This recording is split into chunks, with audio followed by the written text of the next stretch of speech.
Masaganang buhay, short tour ko po kayo ngayon dito sa ating indoor garden. Ano? Ito po, napakaluwalas na. Halaman na lang po yung kulang. Ano? Papakita ko po sa inyo. So, yun po yung kanyang gate. Ano? Pasok tayo sa loob. Ito pong ano niya, yan. Pagdating sa loob, yan, meron po tayong escaparate dyan. Tapos meron din po tayong, siyempre, yung ating balcony smart garden ng magsasakang reporter. Yan po, no? Tapos dito sa aking bandang right side, ayan po, 4 na layer po yan na pwedeng tamnan. Ano po yan? Ikutan po natin yung 4 na layer na yan. Yan, more or less po ito. Pwede kang magtanim dito ng mga hanggang 250 heads, ano? Tapos ikot tayo sa kabila, ayan po. Yan. So meron na rin po yung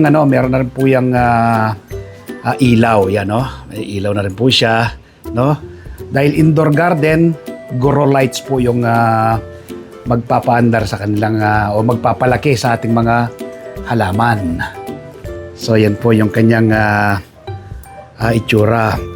Nasa 250 heads po na halaman ang pwede nating itanim dyan. Bali, kumpleto na po yung ating mode of farming. Ano? Pwede po kayong mamili. Kaya ako po ito isineshare sa inyo. Nang sa ganun, makakuha po kayo ng idea na pwede nyo pong gayain. Ano? Una po, meron na tayong mga itinatanim sa bote. No? Halos walang gastos po yan. Pinaka-cheapest way po ng pagtatanim. Meron tayo sa bote, sa timba, sa sako, sa paso. Meron din po tayo.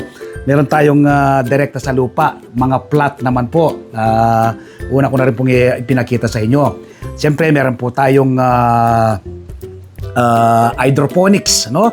Hydroponics, meron po tayong Kratky at NFT. No? Tapos meron din po tayong aquaponics, di po ba? Meron po tayong tanim na gulay sa ibabaw, isda naman sa ilalim.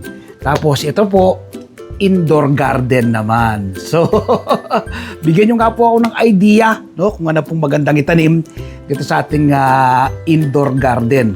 Gulay po ba o prutas? Para sa inyo po, ano po bang magandang itanim dito sa ating indoor garden? More or less po, mga 250 heads, no? Ang pwede po nating itanim dyan. 250 yung holes po kasi, no? So, ano po bang maganda para sa inyo ang itatanim ko dito sa ating indoor garden. So, nang sa ganon ay pwede ko pong mapag-aralan, ano? Kung ano pong suggestion po ninyo na pwede kong itanim dito sa ating indoor garden. Siya nga po pala, sa mga gusto pong magpa-setup ng greenhouse, ito, meron tayong outdoor tsaka itong ating indoor. I-text nyo po ako, no? Huwag pong tawag, text lang po, ha? 0917-867-5197. Ulitin ko, text lang po, 0917-867-5197. Invite ko rin po kayo. Every Sunday, panoorin po yung aking TV show, Masaganang Buhay, na papanood po alas 7 hanggang alas 8 ng umaga sa 1PH Signal TV, Channel 1 ng TV5. Napapanood po sa RPTV, YouTube at Facebook. Kapag araw ng po ng Martes, meron po ang column sa Filipino Star ngayon. Umaga po kayo ng kopya ng PSN. Isinusulat ko po sa aking column ang iba't ibang do-it-yourself tips at iba pang sekreto sa pagsasaka. Sa Facebook page, Facebook profile, TikTok, nagbabahagi rin po tayo ng kaalaman. At siyempre, hindi pa po nakasubscribe sa aking YouTube channel ang Magsasaka Reporter, mag-subscribe na po kayo, like and share. Click the bell button sa kanong ma-inform po kayo kapag may magbagong video upload, video tutorial, upang ma-share ko po sa inyo ang payaram na talento ng ating Panginoon. Palagi ko pong sinasabi, food security starts at home. Bakit ka pa bibili kung pwede ka namang magtanim? Happy farming po. God bless. Bye-bye.